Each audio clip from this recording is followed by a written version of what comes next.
बैतूल के सारणी के पादाखेड़ा में भाजपा नेता रविंद्र देशमुख सुसाइड केस में कांग्रेसी ने एसपी को ज्ञापन सौंपकर आरोपी की जल्द गिरफ्तारी व इस पूरे मामले की जांच के लिए एसआईटी गठित करने की मांग की है।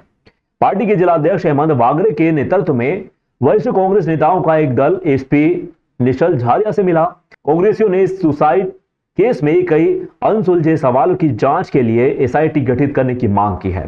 ज्ञापन में कहा गया कि पादाखेड़ा क्षेत्र में 2 संदिग्ध मौत के मामले सामने आए हैं। इन मामले में विस्तृत जांच की जाए, साथ ही सभी आरोपियों को हिरासत में लिया जाए। मृतक रविंद्र देशमुख एवं अनिल खवसे की call detail, banking detail system की भी जांच की जाए। मामले में सत्ताधारी पार्टी के नेताओं के स्पष्ट नाम सामने आ रहे हैं।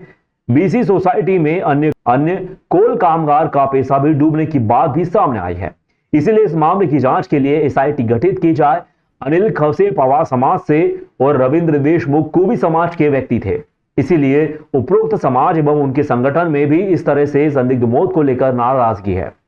इसीलिए त्वरित व निष्पक्ष एक्शन लिया जाए, क्योंकि मामले में रसूखदारों के नाम होने से लोगों के मन में कई तरह के सवाल और संदेह हैं। आरोपियों की गिरफ्तारी शीघ्र की जाए। पिछले 1 महीने के अंदर सारनी में 2 लोगों ने, अनिल खवसे जी और रविंद्र देशमुख, 2 लोगों ने वहाँ पे सुसाइड की है। कल हम लोग रविंद्र देशमुख के परिवार से मिलने गए थे और उनके परिवार के लोगों ने भी बताया और उनका सुसाइड नोट भी बता रहा है कि किस तरीके से उनको प्रताड़ित किया जा रहा था। कल उनके परिवार के जनों से बात हुई, उसके बाद में 1 दिन पहले ही जो एफआईआर हो गई थी, उसमें जो 10 अपराधी हैं वो पूरे फरार हैं। और जो अनिल खवसे जी वाले प्रकरण में भी जिन लोगों के ऊपर 5 लोगों के ऊपर कार्रवाई हुई थी, उसमें उन लोगों को अग्रिम जमानत मिल गई थी। परिवार के लोग भयभीत थे कि इन लोगों के साथ भी ऐसा ही होगा, इनको कार्रवाई कुछ हो नहीं पाएगी और इनको बिगैर गिरफ्तार करें उनकी अग्रिम जमानत हो जाएगी। वो लोग भी भयभीत थे। हमने आश्वासन दिया कि कल एसपी साहब से बात करके हम इस बात की मांग करेंगे कि सबसे पहले उनकी गिरफ्तारी हो। तो दबाव बनाया जा रहा, भाजपा नेताओं का भी नाम है इसमें? बिल्कुल, भाजपा के बड़े बड़े नेताओं के नाम हैं और उन पर दबाव भी बनाया जा रहा है कि इनको गिरफ्तार नहीं किया जाए, ये वो तरह की बातें हो रही है।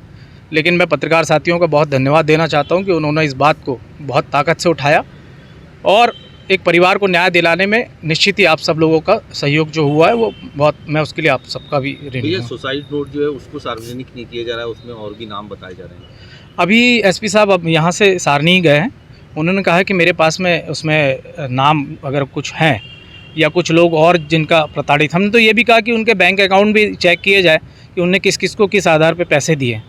अगर उन्होंने कुछ ख़रीदा नहीं था और किसी बात के पैसे दिए तो वो भी सामने आएगा कि किन लोगों को कैसे पैसे दिए। क्योंकि कल उनके पिताजी का कहना था कि उसके पास जितने पैसे थे वो पूरे पैसे वो लोगों को दे चुका है, लेकिन उनके आचरण पर भी जब इस तरीके के एलिगेशन लगाने लगे तो वो और प्रताड़ित करने लगे तो उन्होंने फिर एक बड़ा कदम उठाया जिससे सुसाइड उन्होंने किया।